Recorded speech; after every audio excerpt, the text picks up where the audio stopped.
So the market had a pretty good pullback on Friday. And even though some people look to sell out of fear because the market's coming down a little, I see that as a buying opportunity. We'll go over my high yield ETF positions that I own, update my spreadsheet, and also show that I did buy some more HOOY on Friday because HOOD had dropped below that midpoint of the Bollinger Band. And it also hit a couple of my other indicators. So stick around, we're going to take a look at those and get that spreadsheet updated.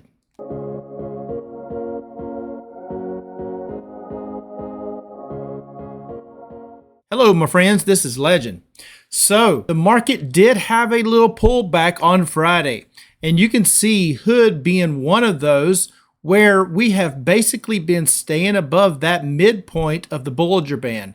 And this is the Bollinger Band right here. The white being that upper line of the Bollinger Band, the yellow being the lower bar of that Bollinger Band, and this bluish purple line is that midpoint. And the candles have basically been staying above it for a while now until Friday. And on Friday, we actually did have a pretty good drop, moved pretty close to the bottom of that Bollinger Band. And you can see even on the underlying of HOOD here, it did drop below that RSI2 as well. Now, I do not own HOOD, but I do own HOOY. So let's move right over to HOOY and let's take a look at that. And here we are on HOOY. And you can see it's at the bottom of that Bollinger Band. That was a nasty drop on Friday, right? Now it ended up dropping as low as about $27.55 before moving up as high as $29.50 and then closing at $28.50. So Friday was a crazy day for HOOY.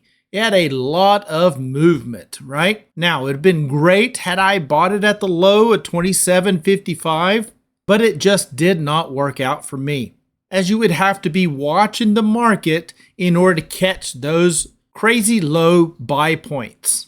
But I ended up getting some shares toward the end of the day at around $28.70. And we'll show that in my spreadsheet, but with the close at $28.50 and then after hours about $28.88, I feel pretty good about my purchase because it still puts it right there at the bottom of that Bollinger Band. And since it did drop below 10 on that RSI2, I feel pretty good about that purchase. And we'll show that purchase in my spreadsheet once we get to that. Now, if you don't mind, hit that like button as it would be much appreciated. Now, one other thing that I did do this past week was on ASTS, I had a put that was going to expire on Friday. Now, that put that was to expire was a $70 put right here. Now, I had two choices. I could either roll that put out in expiration and possibly down in price, or I can allow those shares to be assigned to me at $70.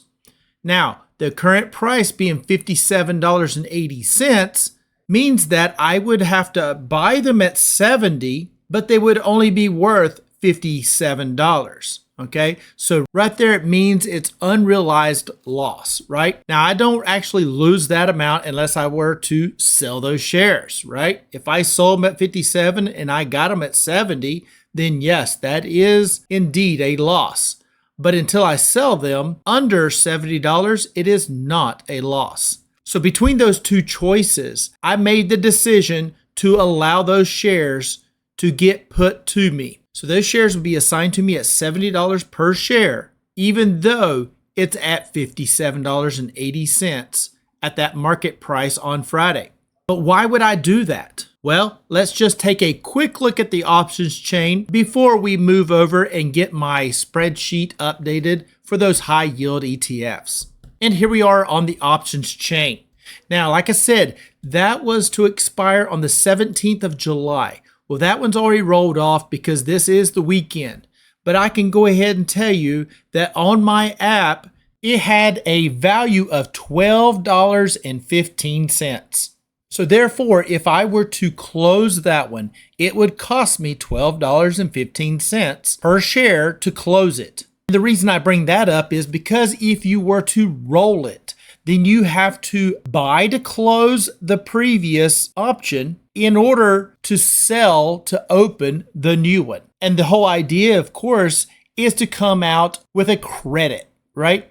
So if I have to pay $12.13, then I want to make sure that the one that I do open would be greater than $12.13. Because if I pay $12.13 and I earn $13.13 for the one that I would open for a later date, then that would be a $1 credit, right? And that's what I like to get if I'm going to roll it. I want to make sure that I'm actually going to roll it for a credit, because if not, then maybe I want to let those shares get assigned to me and work the call side. So the value of that option that had an expiration of Friday was $12.13. Then I have to find an option that is at or under that $70 strike and will pay more than $12.13. So if we just look at the 1 week out, let's just see, could I possibly have rolled it? And if we scroll right on down here, and you can look right here, and that midpoint is the rough midpoint between the bid ask price right here. And that's a $70 strike, right? So that's $12.45. And that's just above the $12.13.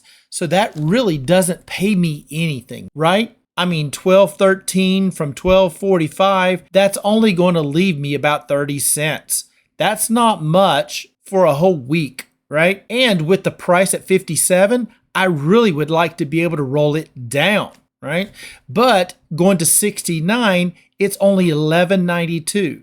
Well, if I have to pay $12.13 and I only earn $11.92, that's going to take it as a debit. So I would have to pay to roll it to 69 out 1 week. So what do I look at? Well, let's go ahead and let's move that expiration date out a bit.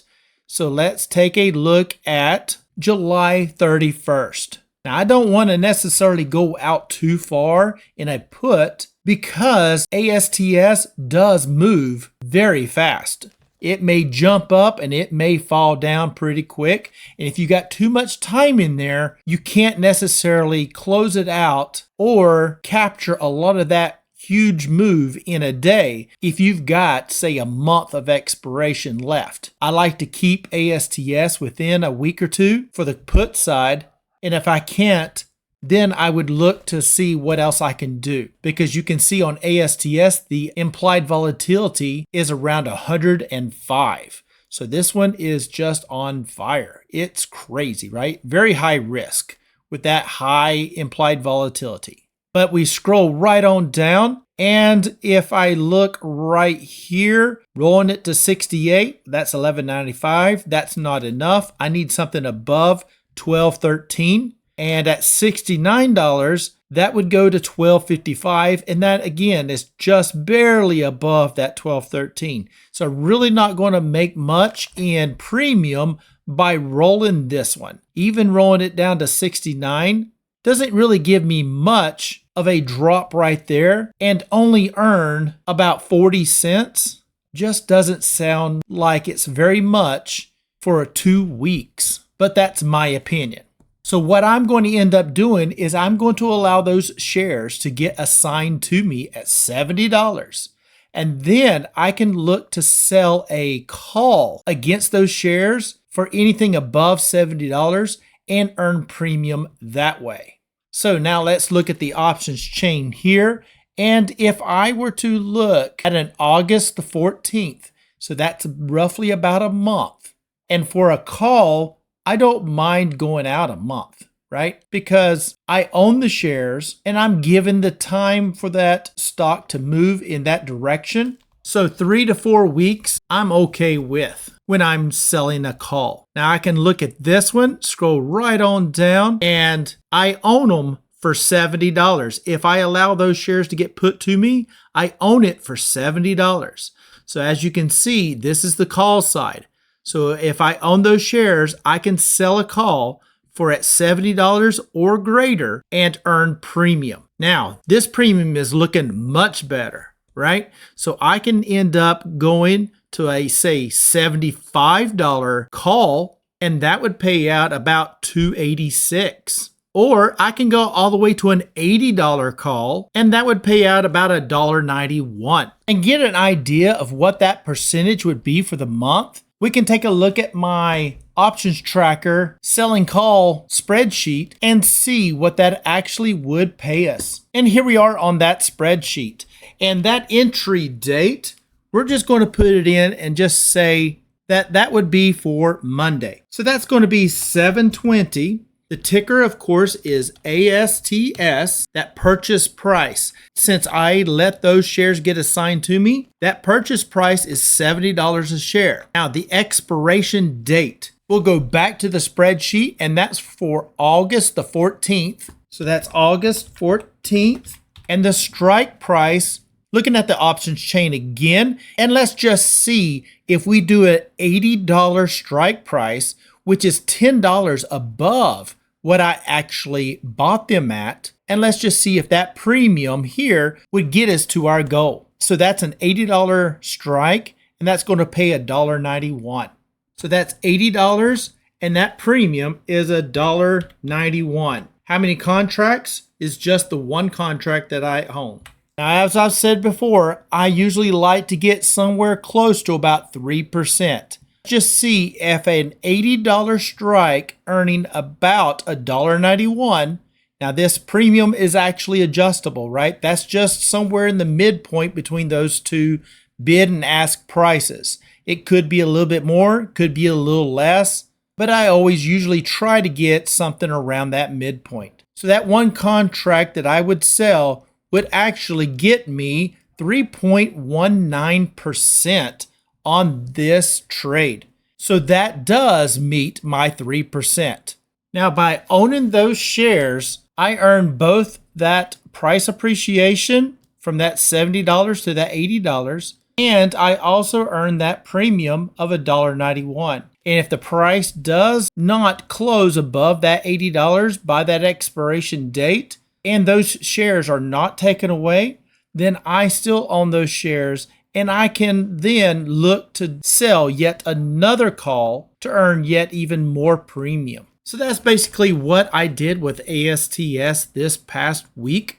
So I let those shares get assigned to me, and they will show up in my account on Monday. And then I will be looking to sell a call for something above that $70 strike. And of course, the closer to that 70, the more the premium. I don't necessarily have to sell it for 80. I can sell it for 75, make more premium. That is my choice. So now let's just go ahead and let's get my spreadsheet updated. Let's enter in those distributions for the high yield ETFs, and let's find out what my new real price per share will be. And here we are on my high yield ETF spreadsheet. Now this spreadsheet is a way to track each and every one of your high yield ETFs to find out where you currently sit, enter in any purchases or any distributions you've earned, and it helps to calculate that real price per share so that you know where you really stand in that position. So if that is green right here, then of course that means if you were to sell out of that stock, you would earn money. If it is red, that means you would actually take a loss if you sold just that ETF. And of course, this number right up here at the top means if I were to sell out of all of my high yield ETFs, that is the amount that I would actually make. And that is $22,093. Now with the pullback we've been having, it did come down a little bit, right along with a couple of these high yield ETFs, right? ULTY did come down just a little.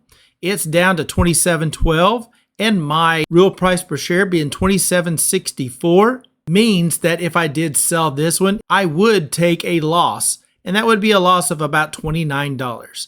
Now that is before I enter in these distributions, but honestly, with the pullback that we had, I expected to see these down just a bit. But I'm not panic selling. I'm just going to hold and wait, as I believe they will move back up. And if we scroll right over, you can see the ones that I am up on and the ones that I am down on. So I am up on everything except for HOOY, SMCY, ULTY, and CONY. And those are the ones I'm down on, but let's enter in those distributions and let's get that real price per share adjusted. Not that it's going to change much on the red and green here, but if the price moves back up next week, that could help to flip these from red to green. So if you'd like to get a copy of this spreadsheet, come on over, join my Discord so that you can get a copy of this spreadsheet, enter in your own high yield ETFs, and track each one of yours so that you know where you currently sit in each of the positions you own. And we'll start right off with CONY. And to get to that individual sheet, we just hover right over that ticker and we click that pop-up. Takes us directly to our individual sheet where you enter in your stock purchases and your individual distributions. So for CONY, we earned 24 cents and I have 420 shares. And that's going to adjust that real price per share from $26.24 down to $26 even. And therefore, if I'd have sold all my shares of CONY, I would take a loss, but it would be a loss of only $2,788 and not the full amount that I have in capital invested into CONY because I am still earning those distributions.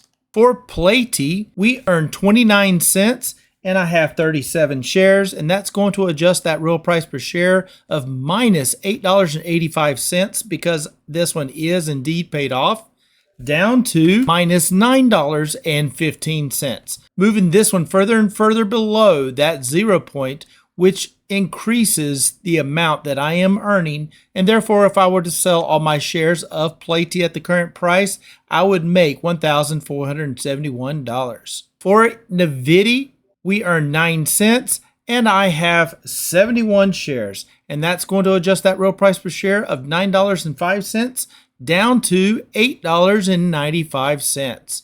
With the current price at that $12.36, I am under that price. Therefore, if I sell all my shares at that current price of NVDY, I would make $242. And that is how this is all being calculated out. For each one of these, that is what's happening. As we are capturing those distributions, it is lowering our adjusted price per share, which is what I like to call my real price per share. And that, of course, if it is indeed below the current price, we are making money. But if that adjusted price per share is above that current price, then if we were to sell those shares, we would take a loss. But as you can see, I will have more wins than losses as we go through all of these. For ULTY, now this one here did flip to red because it did drop. And if we look at the chart, this is where it dropped, right? So that was that Friday drop, just like a lot of the stocks that we saw on Friday did drop, so did ULTY, right?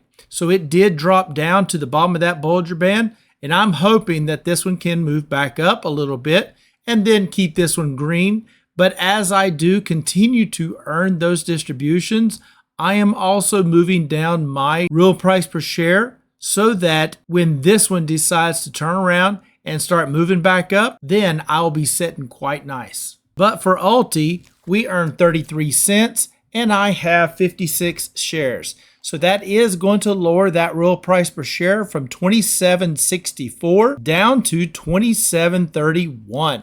So as you can see, I did move it down a bit closer to that current price of $27.12. And therefore, if I'd sold all my shares of ULTY at the current price of $27.12, I would only take a $10 loss. Now, if ULTY moves back up above $27.31, then that red cell that's shown on that summary page will turn green.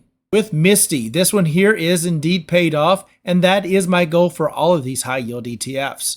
And paid off just means that I've earned more in distributions than I actually have invested.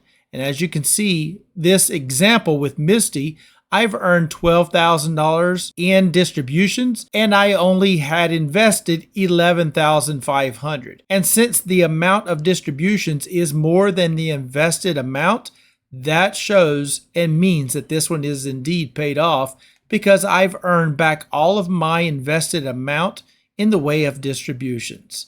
But we did earn 20 cents for MSTY, and I have a total of 95 shares, and that's going to lower that real price per share of minus $14.41 down to minus $14.62. And if I were to sell all my shares of MSTY at the current price, I would make $2,606. For SMCY, we earned 7 cents, and I have 450 shares, and therefore it's going to lower that real price per share of $5.27 down to $5.20. And if I were to sell my shares, I would take a loss, but it would only be a loss of minus $480. For AMDY, we earned 85 cents this week, and I have a total of 164 shares, which is going to lower that real price per share, $14.46, down to $13.61. And with that current price of AMDY being $49.21, means if I were to sell all my shares of AMDY at the current price, I would make $5,838. For YMAX, we earned 7 cents, and I have 758 shares, and that's going to lower that real price per share of $5.49 down to $5.42. Even though the price of YMAX is only $7.52, I am still below it. So therefore, if I sell all my shares of YMAX, I would still make money. It would be in the amount of $1,594. For HOOY, we earned 63 cents. Now remember, I did purchase some shares of HOOY. So let's enter in that purchase to see if we can count those new purchased shares for this distribution. So we'll scroll right up here to the last entry, and this is indeed the side where we enter in our stock purchases. And that purchase date was 7/17. The price per share was $28.70, and I purchased 24 shares. So even this purchase is going to help lower my real price per share because I bought them at $28.70 and my real price per share is $33.33. And because of that, it's going to lower that real price per share. And in this case, it's going to lower it from $33.33 down to $32.69. Now, on top of that, I also get to enter in those distributions, which is going to also help lower that real price per share. But can I count all 175 shares? That's the question. So let's scroll right down here, and that X date for those distributions is 7/16, and you have to own those shares before 7/16. And you can see that I made a purchase on 7/17, so therefore I cannot count those extra 24 shares for this purchase. Even if I bought them on 7/16, I still could not count it for that distribution because you have to own it before 7/16. But in this case, it's 175 minus 24, and that is the amount that I can count for that distribution. And that's 151 shares, and that is still going to help lower that real price per share from $32.69 down to $32.15. So we moved that real price per share from $33.33 all the way down to $32.15. Dropped it over $1 per share off of that purchase and that distribution. Now that real price per share is still above the current price of HOOY, but if HOOY moves back up, it's definitely got less distance to travel before getting back up to my average price here. Now, if I did sell my shares at the current price of HOOY, I would take a loss, but it would only be $638. For QDTE, we earned 20 cents, and I have 155 shares, and that real price per share of $18.67 is going to drop to $18.47. If I were to sell all my shares of QDTE at the current price, I would make $1,652. For IWMY, we earn 11 cents, and I have 551 shares, which is going to help to lower that real price per share of $13.08 down to $12.97. And therefore, if I had to sell all my shares, I would actually make $3,393 for IWMY. Not too bad. For QQQY, we earned 13 cents and I have 551 shares. And that's going to lower that real price per share of $17.11 down to $16.97. And if I were to sell all my shares at the current price, I would actually make $2,979. Sweet. For WDTE, we earned 17 cents and I have 540 shares. And it's going to lower that real price per share of $22.32 down to $22.14. And if I sold all my shares, I would make $3,869. For JEPQ, it's a monthly payer, so I do not have a distribution to enter in this week. So my real price per share of $7.33 still stands. And if I were to sell all my shares, I would make $2,814. And last we have Divo, which is also a monthly payer, and I do not have a distribution to enter in for this week either. But that real price per share of $44.01 still stands. Therefore, if I were to sell my shares, I would make $40 on this one. And that wraps up all of my high yield ETFs. And to get back to my summary page, hover right over back to summary, click it, and there we go. So as you can see, I did get ULTY moved a bit closer. It is now only $10 under, and I'm only at a 0.4% loss. Not too bad at all. Now with that huge pullback, I'm hoping that we do have a recovery. And then when we do, we're going to see some of these move back up. And since I continue to move mine down, that move back up, even though it moves back up to what it originally was, it will definitely be much further away from my real price because I have been lowering my real price per share each and every week. So now as we scroll right on through, you can see we still have the same green and red, but we have adjusted them accordingly. And now that provides us our new total unrealized gains of $22,832 if I were to sell out of all of these high yield ETFs. So not too shabby at all. So as I stated, if you would like to get a copy of this spreadsheet so that you can track your own high yield ETFs, then come on over, join the Discord. That link is in the pinned comments and in the descriptions below, where you can get a copy of this spreadsheet, enter in your purchases and your distributions of each one that you do own so that you know what your real price per share is and know whether or not you're actually up or down in the position. So I think I'm going to wrap it up right there. If you don't mind, hit that subscribe button and smash the like button, as it would be much appreciated. And as always, I am not a financial advisor. This is not financial advice.